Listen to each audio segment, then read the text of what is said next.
अस्सलाम वालेकुम। मेरा नाम जाबिर है। पूरी ज़िंदगी हमारी गुजर जाती है, हमें रास्ते नहीं क्लियर होते, डायरेक्शन नहीं हमारी क्लियर होती, हमने क्या करना है, कैसे करना है, कब करना है, हमें बिल्कुल नहीं कुछ पता लगता। तो मैं आज कोशिश करूंगा आपके ज़हन की क्लैरिटी के लिए आपको एक बिज़नेस का मॉडल देने की, ताकि आपको पता लग जाए आपने कब करना है, कैसे करना है, पूरा एक नक्शा बना के आपको देता हूँ। तो काइंडली जिन दोस्तों ने अभी तक चैनल को सब्सक्राइब नहीं किया वो सब्सक्राइब कर लें और बेल आइकन को प्रेस कर दें। बहुत बहुत शुक्रिया आपका। अच्छा, ये जो तरीका मैं बताने लगा हूँ ये मैं खुद इसको कर रहा हूँ, इस तरीके पे मैं अमल कर रहा हूँ। इसमें जो मेन सबसे पहला क्वेश्चन है वो ये है कि इसमें कौन से लोग आपस में पार्टनरशिप कर सकते हैं। सबसे पहली बात, इसमें सिर्फ दो पार्टनर होंगे और उन दोनों का एक ही फील्ड से ताल्लुक होना ज़रूरी है और उसी फील्ड में उनका तजुर्बा होना ज़रूरी है। अच्छा, एक मिसाल आपको देता हूं कि एक ऐसा आदमी जो 20, 25, 30 साल हो गए हैं, उसका सऊदी अरब में, दुबई में, किसी मुल्क में हो गए हैं, वो एसी की फील्ड से ताल्लुक रखता है, एक्सपीरियंस इसी में ही है, मैच्योर है, अब वो वहां से छोड़ के वापस आ गया है, उसके पास 5, 10, 20, 40, 50 लाख रुपया भी मौजूद है और वो कुछ करना चाहता है। एक वो शख्स होगा। अब इसके साथ दूसरा इसका पार्टनर कौन होगा? वो एक ऐसा लड़का होगा जिसकी उम्र सिर्फ 20 से 25 साल के आसपास हो। बस वो किसी दुकान पे, किसी वर्कशॉप में, किसी कंपनी में पिछले 2-3 साल से इस तरीके से काम कर रहा हो कि वहां का पूरा सिस्टम तकरीबन उसी ने संभाला हो। क्योंकि मैंने आपको पहले भी बताया कि हमारे माशरे में हमें जो जिस तरीके से लोग काम कर रहे होते हैं, वो जिस गलत तरीकों से कर रहे हैं, हमें उनसे हट के कुछ करना है। सिर्फ उनकी जो नेगेटिव चीजें हैं उनसे फायदा उठाना है। तो इसमें क्या होता है कि लोगों को हायर कर लेते हैं, उनको काम भी थोड़ा बहुत सिखा देते हैं, लेकिन बाद में उनको निचोड़ते हैं, उनसे फायदे उठाने की कोशिश करते हैं, उनको तरक्की नहीं कराते। अच्छा, वो लड़के वहां भी मौजूद होते हैं, तो ऐसा दूसरा लड़का आपने तलाश करना है। तो ये दोनों लड़के मिलके आपस में ये बिजनेस स्टार्ट करेंगे। अच्छा, दूसरी मिसाल ऐसे देता हूं कि एक ऐसा आदमी जिसके पास कंपनी है, जिसका बिजनेस अच्छा स्टेबल हो चुका है, काफी अरसे से वो काम कर रहा है, या उसकी एक वर्कशॉप है, कुछ भी है, वो एक मैच्योर आदमी है, उसके पास कुछ पैसे मौजूद है, उसने एक लड़का अपने पास हायर किया 18-20 साल वाला, उससे काम ले रहा है। अब आज 2-3 सालों में उसने उसका पूरा काम संभाल लिया है। अब जब पूरा काम उसने संभाल लिया है तो वो कंपनी का मालिक और वो लड़का, वो दोनों आपस में इस तरीके से बिजनेस स्टार्ट करें। वो नौकर और मालिक वाला जो रिश्ता है उसको खत्म करें और आपस में बिजनेस स्टार्ट करें। दूसरे ये लोग हैं। तीसरे ऐसे, फर्ज करें एक डॉक्टर है, उसके पास 25, 30, 40 साल से वो नौकरी करने लगा हुआ है, वो नौकरी कर रहा है, पैसे उसके पास हैं थोड़े बहुत, मैच्योर है, उसको अपनी फील्ड में तजुर्बा हासिल है, लेकिन वो बिजनेस नहीं कर सकता, उसमें इतना वो कॉन्फिडेंस नहीं है, कभी उसने किया नहीं है। तो वो डॉक्टर किसी ऐसे लड़के को तलाश करेगा जिसकी उम्र 20-25 साल हो, वो किसी प्राइवेट जगह पे, प्राइवेट हॉस्पिटल में पिछले 2-4 सालों से काम कर रहा हो, वहां के हर डिपार्टमेंट को देख रहा हो, पेशेंट को भी देखता हो, फाइलें भी इधर उधर लेके जाता हो, एक्सरे भी निकाल रहा हो, सब काम वहां पे कर रहा होगा। और आप यकीन कीजिएगा हर जगह पे आपको ऐसा एक लड़का मिलेगा और वो अपनी जिंदगी से तंग होगा। या तो वो वहां पे रहते हुए हराम खा रहा होगा, इधर उधर से इकट्ठे करके उसकी जरूरियात पूरी हो रही होती हैं, इसलिए वो मुतमईन होता है, नहीं तो ज्यादा कंडीशन में वो वहां पे मुतमईन नहीं होता जितना वो काम कर रहा होता है। तो कोई भी बड़ी उम्र का डॉक्टर, तजुर्बेकार, जिसके पास पैसे हो, वो ऐसे किसी टेक्नीशियन या किसी ऐसे न्यू कमर्स को जिन्होंने अभी MBBS किया हो या कुछ अरसे से उस जगह पे, उस इंस्टीट्यूट को संभाला हो, वो दोनों आपस में बिजनेस करेंगे। एक और मिसाल है कि एक जमींदार जो लोग होते हैं, एक जमींदार आदमी है जो जिसकी 40, 50, 60 साल उम्र हो, उसके पास कुछ जमीन हो, वो या माजूर है या औलाद के हाथों वो तंग आ चुका है, कोई आदमी उसकी मदद नहीं करता, वो गांव में अकेला रह गया, लेकिन उसके पास जमीन है, पैसे हैं कुछ। वो गांव में एक ऐसा लड़का तलाश करे जिसकी उम्र 20-25 साल हो, जो जिंदगी में कुछ पैसे कमाना चाहता हो, मुखलिस हो, मेहनती हो और काफी जिम्मेदारी के काम कर रहा हो। ये जरूरी नहीं कि 60 साल के आदमी ने ही ये बिजनेस शुरू करना है और उसने 25 साल का आदमी ढूंढना है, नहीं। जितने 20-25 साल के लड़के हैं जो ये सब आदतें रखते हैं अपने अंदर, वो 60 साल, 40 साल या 50 साल के ऐसे आदमी को ढूंढने की कोशिश करें।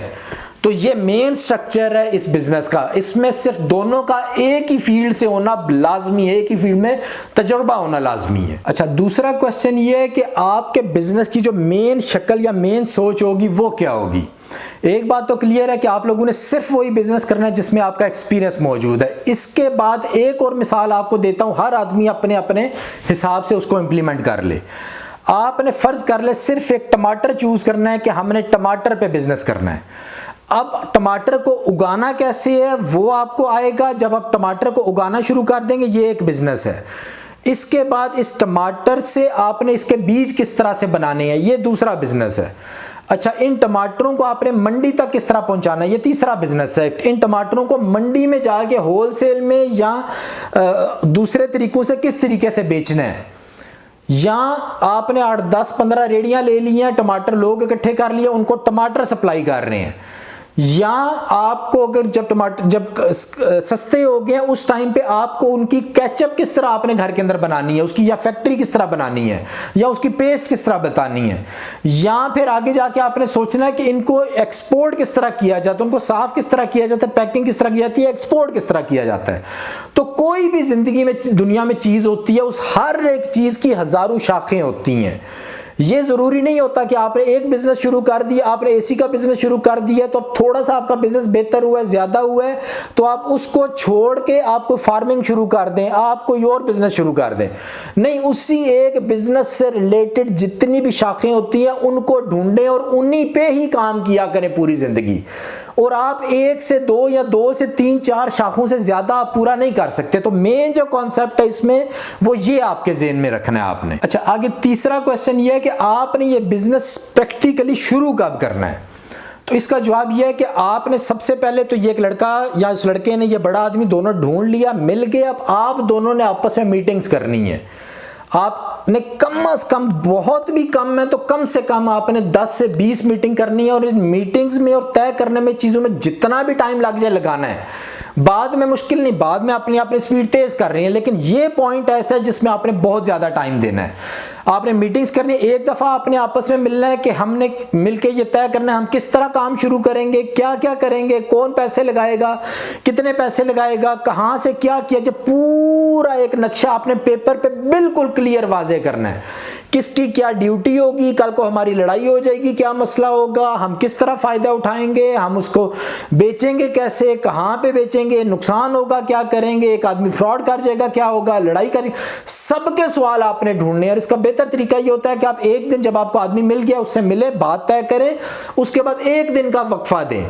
1 दिन 2 दिन का वक्फा देने के बाद दोबारा उससे मीटिंग करें, जाके 1 घंटा 2 घंटा 3 घंटे आपस में बैठें, आपस में टाइम गुजारें। आप लोगों को एक दूसरे का समझने की, अगर तो आप दोनों पहले से एक दूसरे को जानते हैं फिर तो बहुत आपके मसले हल हो जाएंगे, लेकिन अगर एक दूसरे को नहीं जानते तो फिर कुछ टाइम दें।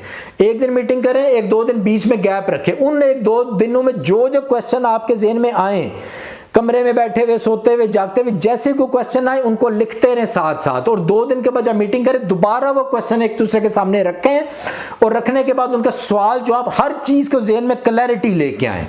जब तक ये ज़हन में क्लैरिटी ना आ जाए तब तक आपने ये बिजनेस प्रैक्टिकली स्टार्ट नहीं करना। अच्छा, क्वेश्चन नंबर 4 इसमें आएगा कि पैसे कौन देगा, क्योंकि जो आदमी हमारे माशरे में सबसे ज्यादा जो बड़ा मसला है वो किसी पे एतबार करने का, इतनी ज्यादा नेगेटिविटी है और इतने ज्यादा लोग फ्रॉड करते हैं कि किसी पे आप एतबार नहीं कर सकते। तो मेन ये है कि पैसे कौन देगा, जो एसेट है कंपनी का, जो चीजें खरीदनी पड़ेंगी, चाहे मोटरसाइकिल खरीदने पड़े, सामान खरीदने, वो पैसे कौन देगा। अच्छा, इसका जवाब ये होता है कि ज़्यादातर कंडीशन में जो आइडियल कंडीशन है वो ये है कि दोनों आदमी जो भी हैं, क्योंकि जो 60 साल का आदमी है उसके पास पैसे तो मौजूद हैं, काफ़ी पैसे हैं, लेकिन कोशिश ये करनी है कि बिज़नेस का मॉडल ऐसा बनाना है कि जो 20-25 साल के लड़का जितना पैसे अरेंज कर सके उतने ही पैसे 60 साल का आदमी दे, और दोनों बराबर पैसे दें और उसी पैसों के मुताबिक दोनों आगे कारोबार शुरू करें। ये आइडियल सिचुएशन है, लेकिन ज्यादातर कंडीशन में ऐसा नहीं होगा। वो जो छोटा लड़का है उसके पास पैसे नहीं होंगे।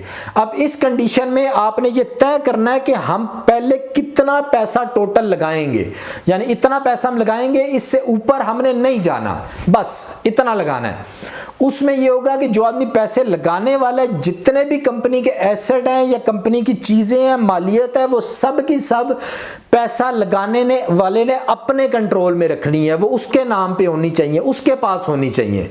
कुछ भी दूसरे लड़के के नाम पे आपने उसको वो देनी नहीं है इजाजत कि वो आपसे को फ्रॉड कर सके, तो आपके नाम पे ये सब कुछ होगा। अच्छा, सवाल नंबर 5 ये है कि जो भी आप तय करेंगे आपस में, उनके बाद में फैसले कौन किया करेगा। फैसले हमेशा आपने ज़हन में रखना है, क्योंकि ये जो पार्टनर आप बना रहे हैं ये कोई किसी का नौकर नहीं है, इसको आपने बराबरी की बुनियाद पे बनाने हैं। ये नहीं सोचना कि मेरा एक्सपीरियंस ज़्यादा है, उसकी उम्र छोटी है तो वो मेरे नीचे लगे, वो मेरे ऑर्डर मांगे, नहीं। आपने बराबरी की बुनियाद पे बनाने हैं और फ़ायदा नुकसान भी बराबरी का शेयर करना है। लेकिन हमेशा जिंदगी में याद रखें, घर का सरबराह सिर्फ एक इंसान होता है, कभी भी 2 इंसान नहीं होते। हमेशा वही घर तबाह होता है जिसके सरबराह 2 होते हैं। इसी तरह किसी कंपनी को चलाने के लिए भी सरबराह एक ही होता है, पार्टनर ज्यादा हो सकते हैं।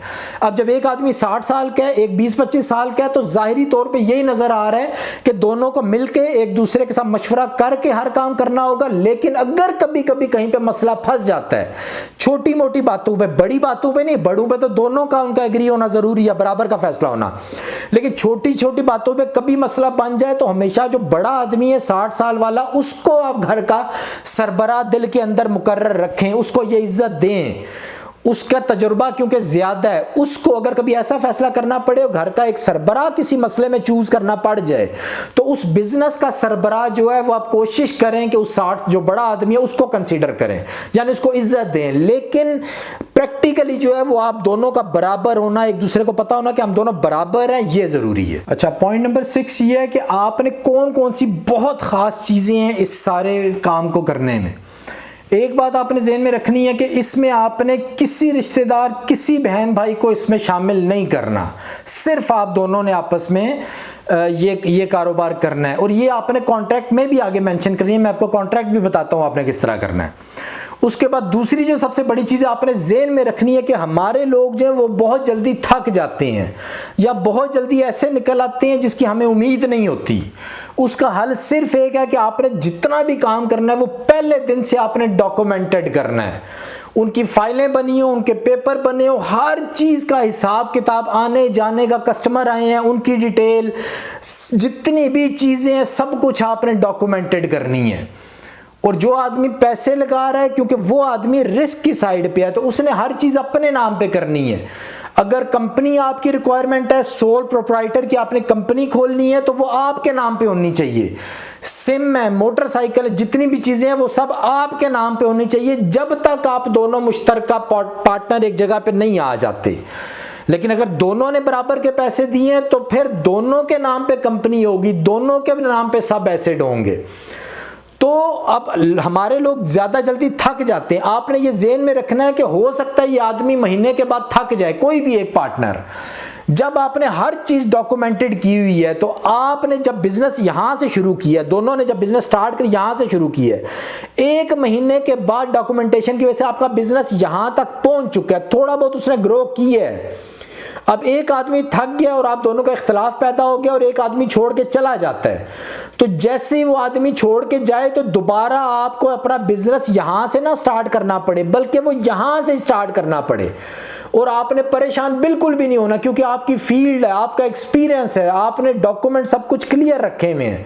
अब एक आदमी छोड़ के चला जाता है, उसने जो शर्तें तय की हैं उसके मुताबिक उसको छोड़ के जाने दें। अब दूसरा लड़का पकड़ें, उसके साथ दोबारा से कॉन्ट्रैक्ट करें, दोबारा से बातें तय करें और यहां से अपना कारोबार दोबारा शुरू करें। अब यहां से जब शुरू करेंगे दोबारा 1 महीने के बाद आपका कारोबार यहां तक पहुंच जाना चाहिए। वो पहुंचेगा जब आपने कस्टमर की डिटेल, सिम, आपने टूल्स खरीद लिए हैं, आपने सब सामान, यहां तक आपका बिजनेस पहुंच गया। अब ये दूसरा लड़का भी फर्ज करें छोड़ के चला जाता है, फिर भी आपने परेशान नहीं होना, आपने एक और लड़का ढूंढना है। क्योंकि जिंदगी में जो सबसे बड़े फार्मूले से एक फार्मूला होता है, अच्छी चीज आपको तजुर्बे कर करके मिलती है। लेकिन बस गलती हम क्या करते हैं, तजुर्बा करने से पहले हम कामयाब लोगों से सीखते नहीं हैं। नया तजुर्बा करने से पहले अगर हम अच्छी तरह इंफॉर्मेशन इकट्ठी कर लें, चीज़ों को सीख लें, तो हमें ज़्यादा तजुर्बे नहीं करना पड़ते। लेकिन उसके बावजूद भी आपको तजुर्बे करने पड़ते हैं। तो तजुर्बे कर करके आपको कोई ना कोई बंदा ऐसा मिल जाएगा जो आपके बिल्कुल ज़हन के मुताबिक होगा, आप लोग इकट्ठे आगे चलेंगे। लेकिन अगर 6 महीने, साल आप लोग चल जाते हैं, इसका मतलब है कि ज़्यादा चांस है आप आगे चलते रहेंगे। और अगली बात कि आपको जहन की क्लैरिटी रखना और एक दूसरे के साथ साफ बात करना। कोई भी दिल में बात, 1 रुपया किसी ने भी देना है वो डायरेक्ट बताएं कि मेरा 1 रुपया दो, मेरा 1 रुपया टाइम पे दो, ये खर्चे आपके हैं, ये ड्यूटी मेरी है, ये ड्यूटी आपकी है। हर चीज को क्लियर करना। हमारी अखलाकी बीमारियों में से एक और बीमारी क्या, मुनाफिक लोग हैं। हम जब किसी के साथ लड़ रहे होते हैं तो हम मुंह बंद रखते हैं, खुद ही अंदर उसको डसते रहते हैं या वो हमें डसता रहता है। जब वो डसता है फिर हम उसका बदला लेते हैं आपस में। नहीं, हमने जब एक जगह पे रहना चलना है, जो भी दिल में बात आ रही है वो क्लियर उसके सामने रखनी है कि मुझे ये मसला है, मुझे ये शक है, मुझे ये परेशानी है। क्योंकि ये बिजनेस कामयाब तब तक नहीं हो सकता जब आपके दिल अंदर से साफ नहीं है। तो ये कुछ बातें जो इनका जरूरी आपने ख्याल रखना है। अच्छा, पॉइंट नंबर 7 ये कि कौन सी ऐसी बातें हैं जो आपने बिल्कुल भी कबूल नहीं करनी, जीरो टॉलरेंस आपने रखनी है। अगर आपका कोई पार्टनर किसी भी टाइम पे झूठ बोलते, बाकायदा झूठ बोलते, प्लान के साथ फ्रॉड करते, कोई 1 रुपया भी मारते हुए, 1000 रुपया नहीं, 1 करोड़ रुपया नहीं, 1 रुपया, 2 रुपए, 5 रुपए, कभी भी आपको पता लग जाए कि वो डायरेक्टली मार रहा है, और आपने सिस्टम ऐसे रखने, आपने खुल के पता करना है। यानी एक आदमी कहीं से सामान लेके आता है, आपने उसके सामने फोन करके उनसे पूछना सामान कितने का मिला है, आपने उन पर नजर रखनी है। जिस भी तरह आपने छुप के नहीं पता करना कि कोई आदमी चोरी कर रहा है या नहीं कर रहा, आपने खुल के वो पता करना है। और आपका कोई भी पार्टनर झूठ बोलते, फ्रॉड करते या पैसे की हेरा फेरी करते या कॉन्ट्रैक्ट में जो चीजें लिखी हुई हैं उन पे वो अमल नहीं करता, बार बार कहने की पे जो कॉन्ट्रैक्ट पे उसने चीजें तय की हुई हैं उन पे अमल नहीं कर रहा, ऐसी कंडीशंस पे आपने कभी भी उसके साथ कॉम्प्रोमाइज नहीं करना, 1 सेकंड के लिए भी। उसको निकाल देना है, उसके साथ पार्टनरशिप खत्म कर देनी है, जितना मर्जी आपका बड़ा नुकसान होता हो। आपने नया लड़का ढूंढना है, नया पार्टनरशिप करनी है जिसके अंदर ये आते ना हो। तो इन चीजों पे आपने, जो फ्रॉड और धोखा होता है, इन चीजों पे आपने बिल्कुल भी कंप्रोमाइज नहीं करना। अच्छा, पॉइंट नंबर 8 ये है कि आप लोगों ने लाजमी अपना रिटर्न एग्रीमेंट करना है, और एग्रीमेंट की आपने कुछ लेयर्स करनी है, लेयर्स रखनी है। ये समझाता हूं कि किस तरह एग्रीमेंट आपने रिटर्न करना है। आपने किसी भी वकील से कानूनी तरीके से जो भी आपके इलाके में आपकी जगह पे पाई जाती है जो चीज है उसको आपने फुलफिल करना है। अगर स्टाम्प लिखना है, स्टाम्प कौन खरीदेगा, स्टाम्प कितने रुपयों वाला होना चाहिए, किस तरह का कॉन्ट्रैक्ट होना चाहिए, वो हर चीज आपने पता करनी है किसी वकील से। चाहे आप काम छोटा कर रहे हैं चाहे आप बड़ा कर रहे हैं, उसमें पूरी शराइत आपने लिखनी है। शराइत क्या क्या लिखनी है कि हम कभी भी अपना रिश्तेदार या भाई जो है किसी को इस बिजनेस में शामिल नहीं करेंगे जब तक हम दोनों की रजामंदी ना हो। अगली बात ये आपने जरूरी लिखनी है कि कोई भी फैसला हम कभी भी करेंगे उसको रिटर्न हम लिखेंगे और दोनों के साइन वहां पे मौजूद होंगे तो उस फैसले को कानूनी समझा जाए। तीसरा आपने ये काम करना है कि लड़ाई होने की सूरत में या मसला बनने की सूरत में हमने क्या करना है। उसका एक ये होगा कि जो आप स्टाम्प लिखवाएंगे वहां पे अपने इलाके के जो 2 मुअज़्ज़िज़ आदमी हों या दो मुअज़्ज़िज़ आदमी हों, दोनों आदमी की तरफ से उनके साइन कराने हैं और उनके सामने अपनी पूरी बात क्लियर रखनी है।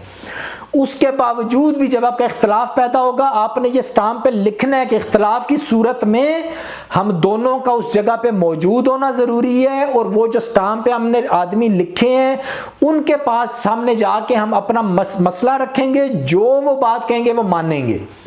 अगर हम दोनों को वो फैसला नहीं मंजूर होगा उस कंडीशन में हम दो और कोई आदमी तय करेंगे, उस इलाके के मुअज़्ज़िज़ या उस इलाके के मौलवी या जो भी हैं जो अल्लाह से डरते हो, जो 2 आदमी या 3 आदमी हम तय करेंगे, उनके सामने जाके अपना मसला रखेंगे और वो जो कहेंगे वो हम कबूल करेंगे।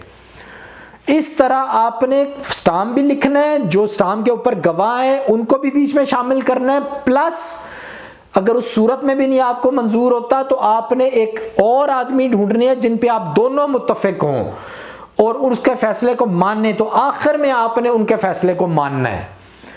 अगली फिर पोजीशन वो कानूनी कार्रवाइयां होती हैं, वहां तक जाने की जरूरत ही नहीं। बेहतर ये होता है कि अगर छोटा मोटा मसला बने फिर भी नहीं हल हुआ तो आप उसको छोड़ के टाइम जाया नहीं करें, अपनी जिंदगी में दूसरी तरफ चल पड़े।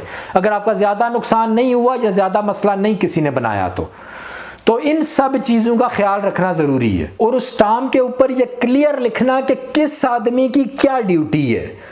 अगर एक 60 साल का आदमी है, वो सिर्फ पैसे लगा रहा है, वो सिर्फ काम को ऑब्जर्व कर रहा है, डायरेक्शन दे रहा है, काम को बढ़ाने में मदद कर रहा है, ज़मीन प्रोवाइड कर रहा है, ऑफिस प्रोवाइड कर रहा है, बिल्डिंग प्रोवाइड कर रहा है, ये काम को अगले स्टेप पे लेके जाना उसकी ड्यूटीज़ में शामिल है। जो दूसरा लड़का है 25 साल का, उसमें एनर्जी है, सब कुछ प्रैक्टिकल जो ऑपरेशंस है वो उसने करने हैं।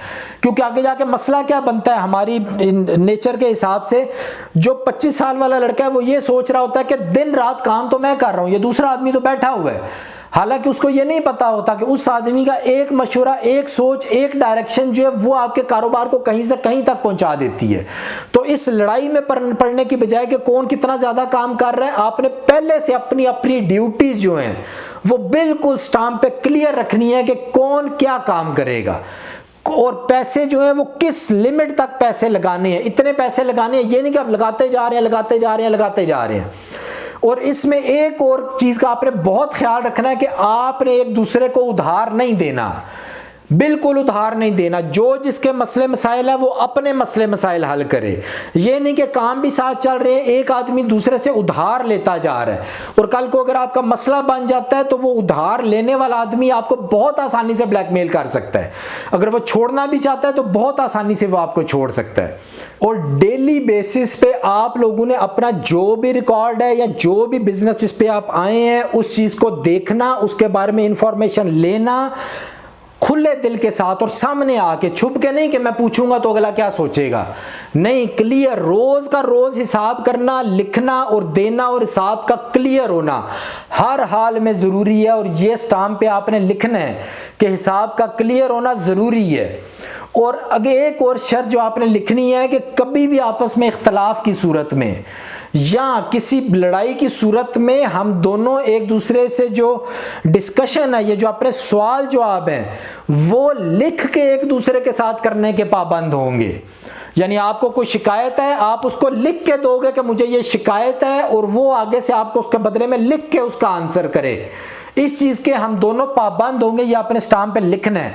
क्योंकि बड़ा मसला हमारी सोसाइटी में क्या बनता है कि हम लोग झूठे लोग हैं, हम लोग एक बात कहते हैं और 5 दिन के बाद, 5 मिनट के बाद उससे मुकर जाते हैं। तो आपने जो भी सवाल किया है या अगले ने जो भी जवाब किया है उसको रिटर्न में करने के आप लोग पाबंद होंगे, ताकि कल को आप किसी बड़े डिस्प्यूट की सूरत में किसी के सामने जाएं तो आप दिखा सकें कि ये है। इसके बाद अगला अपने स्टाम्प में लिखना है कि आगे हम आइंदा जिस भी बात पे मुत्तफिक होंगे किसी नई शराइत पे, उसको हम एक स्टाम्प बना के इस स्टाम्प का हिस्सा तस्वर किया जाएगा जिस पे हम दोनों के साइन मौजूद होंगे। यानी फर्ज करें एक लड़का जो है वो भी पैसे नहीं दे रहा, जो 25 साल वाला लड़का है वो पैसे नहीं दे रहा, लेकिन आगे जाके वो पैसे दे देता है। अब वो दोनों 50-50 के पार्टनर हो गए हैं, तो अब वो क्या करेंगे, एक नया स्टाम्प लिखेंगे, उस स्टाम्प को इस पुराने स्टाम्प का हिस्सा बनाएंगे। और एक और जो बहुत बड़ा इसमें कॉन्ट्रैक्ट का हिस्सा होगा वो ये होगा कि आपने लड़के के साथ, फर्ज करें आप 60 साल का आदमी सारे पैसे लगा रहा है, आपने उस 25 साल के लड़के के साथ ये कॉन्ट्रैक्ट इस तरह करना है कि आप पैसे सब आप लगा रहे हैं, लेकिन फर्ज करें आपने 1000 रुपया लगाया है तो 500 रुपया इसने लगाना है, इसके पास 500 रुपया अभी मौजूद नहीं है। तो आपने शर्त क्या रखनी है कि अभी 1000 रुपया मैं लगा रहा हूं, सब एसेट सब चीजें मेरे नाम पे हैं। अभी हम काम स्टार्ट करेंगे, जब काम में से पैसे आएंगे, आपने अपनी जेब में से पैसे नहीं देने इसका 50%, काम में से जब पैसे आएंगे उसमें से जो आपका प्रॉफिट होगा उसमें से 500 रुपया आपने यहां पे कंपनी को देना है। जब आप ये 500 रुपया यहां पे कंपनी को दे लेंगे, अब इस पॉइंट पे हम दोनों 50-50 के पार्टनर हैं। अगर इस पॉइंट से पहले हमारी पार्टनरशिप खत्म हो जाती है तो आप किसी भी चीज के लेने के हकदार नहीं हो। ये पॉइंट आपने बिल्कुल क्लियर रखना है और स्टाम्प पेपर के ऊपर लिख के रखना है। क्योंकि अगर एक लड़का पहले ही थक जाता है, पहले ही छोड़ जाता है और पैसे भी उसने नहीं लगाए हुए, तो वो आपका नुकसान ना कर सके। तो ये सब चीजें स्टाम्प पे लिखना और उनका क्लियर होना जरूरी है। तो हर आदमी अपने अपने हिसाब से जो भी प्लान बनाए, क्योंकि मैं प्रैक्टिकली ये चीजें कर रहा हूं, कमेंट्स में अगर बताएगा, मैसेंजर पे बताएगा, मजीद को क्वेश्चन को जरूरत होती है तो मैं उसके जवाब टाइम मिलने पे लाजमी उसको जवाब दूंगा। तो उम्मीद है कि आप लोग इससे कुछ ना कुछ फायदा उठाएंगे। तो दुआ में याद रखिएगा। आज के लिए इतना काफी है। अल्लाह हाफिज।